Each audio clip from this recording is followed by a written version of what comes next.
ஒரு நதி உண்டு அருமையான தேவனுடைய பிள்ளையே. அது நீர்க்கால்கள் தேவனுடைய நகரத்தையும் உன்னதமானவர் வாசம் பண்ணும் பரிசுத்த ஸ்தலத்தையும், பரிசுத்த ஆவியானவர் எங்கு தண்ணீர் போகிறது போல.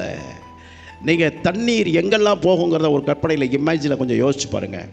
ஒரு மேடாக இருந்துச்சுன்னா அந்த தண்ணினால் என்ன செய்ய முடியாது, போக முடியாது.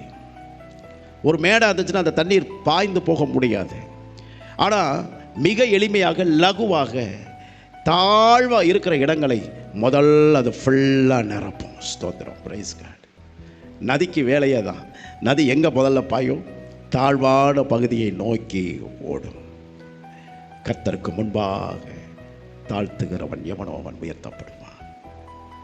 ஒரு நதி உனக்குள் பாய வேண்டுமானால் நீ தாழ்மைப்படும் போது அந்த நதி அந்த நகரத்திற்குள் வீதிகளில் அது பாய்ந்து, அது அழகா சொல்லுது, உன்னதமானவர் வாசம் பண்ணும் பரிசுத்த ஸ்தலத்தை என்ன செய்யுமா, அது பாய்ந்தாலே சந்தோஷம்தான், சமாதானம் தான், ஆசீர்வாதம் தான், நன்மை தான்.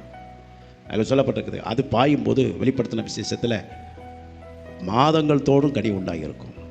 அதுக்கு இலைகளுக்கு கூட என்ன உண்டாகுமா, சுகம் கொடுக்கிற அற்புதம் உண்டாகும்.